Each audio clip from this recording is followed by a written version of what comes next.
Have you ever felt like life is a puzzle with missing pieces, and no matter how hard you try to complete it, something just feels incomplete? I have been there too. And over a period of time, I found three key pieces that has helped me live a more fulfilling and meaningful life.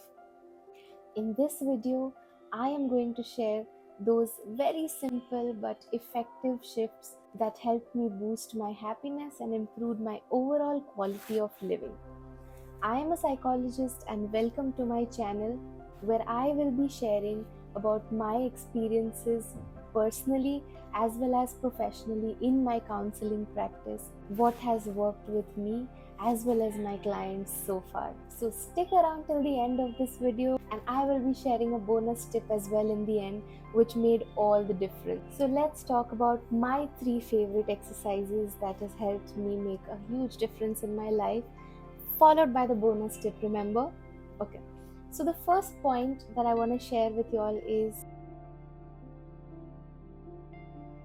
every night when I finish all my other routine and I'm just lying down with my eyes closed, I try to imagine three things that I'm grateful for in that particular day. It takes barely 5 minutes, but over a period of time, it has been such a wonderful thing. And the best part is, it doesn't have to be a grand thing that has happened with you, like winning the Olympics or something, but it can be as simple as maybe I tried a new recipe today and it worked out well. Or something as invisible as I'm grateful for my legs because they allowed me to go out and get my work done smoothly. By doing this, we are gradually training our mind to look for something positive or special in an otherwise regular looking day.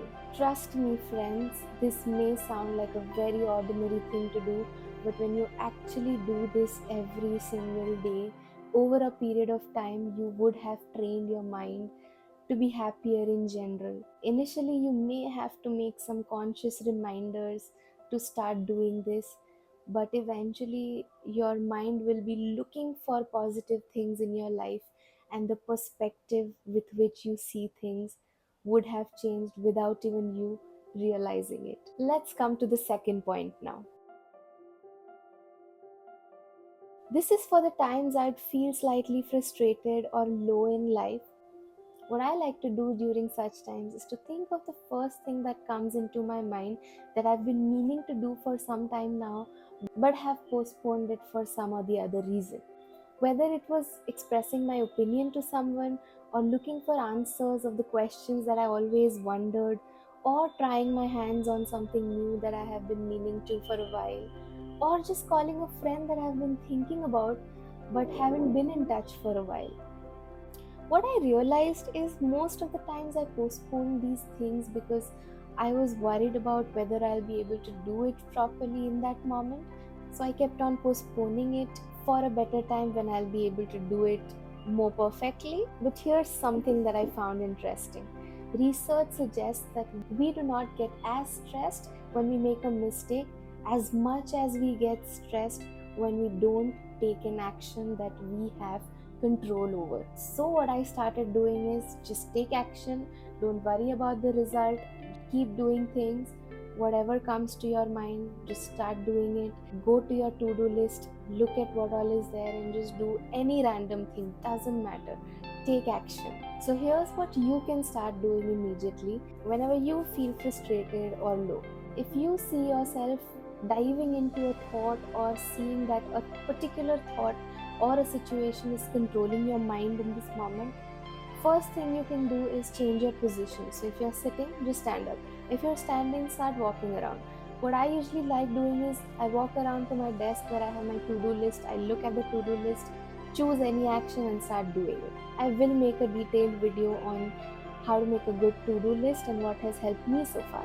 Friends, one important thing to keep in mind here is this exercise that I just shared is for those random low days, but not for a particular situation or emotion that you are experiencing over and over again and are not able to get rid of. For those problems, distracting yourself is never a good idea, but rather I would recommend you to take action in the lines of solving that problem. So try facing and addressing a problem that's coming over and over again, either by talking to somebody you trust or take help of a professional if nothing else works. Let's come to the third and the last point now. This is one of the things that I do very regularly, even in my counseling practice with my clients. What I do is I take a blank paper and I make 5 boxes and I label them with 5 important aspects of our lives that I consider important, which is physical health, mental health, career or education, spirituality, and people, relationships. The next thing I do after making these boxes is I rate my level of satisfaction in each of this area in the past few months. So usually I try doing this exercise every 3 to 4 months. So, from the last time I did this exercise until now, what is the level of satisfaction that I have in the moment? So, after rating my level of satisfaction, I usually reflect on 2 points in all these areas, which is what am I doing well in this area and what is something I can improve to increase my level of satisfaction. The reason why this exercise has helped me so much is because many a times life revolves around one of these 5 areas and that becomes the central focus. For example, we get so busy with our career or education that we might start neglecting other areas like physical health, mental health, or sometimes there might be a family wedding or something that's come up through which people and relationships become more of a priority in that moment. And all that is totally fine.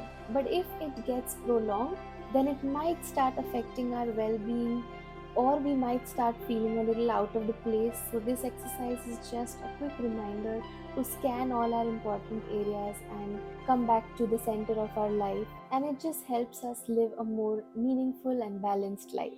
So, these were my very favorite 3 exercises that I have added in my life and have felt way better over a period of time. Now comes my bonus tip, which I spoke about in the beginning of this video. So, all these 3 exercises I shared with you today can also be done as a family bonding activity with your spouse, kids, or even your parents. For example, every night you and your kids can spend 2 minutes talking about important points that made your day a wonderful one, and maybe you all can share one point about why you are grateful about each other. And having such small family rituals can be so special, isn't it? Similarly, you and your spouse can perhaps reflect over the 5 important aspects that I spoke about every 3 to 4 months and maybe have some combined goals together. For example, if physical health is something you want to improve on, both of you can start walking together or follow a healthy diet together, and that just makes the whole process so much more fun, and you will also feel more motivated to do all this.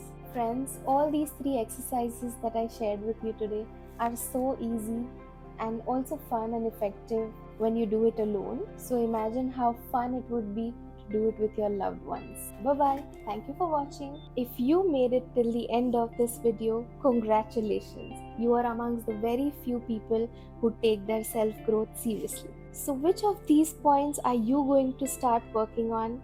Please let me know in the comments below and share this video with your loved ones who can benefit from this video along with you. Bye bye.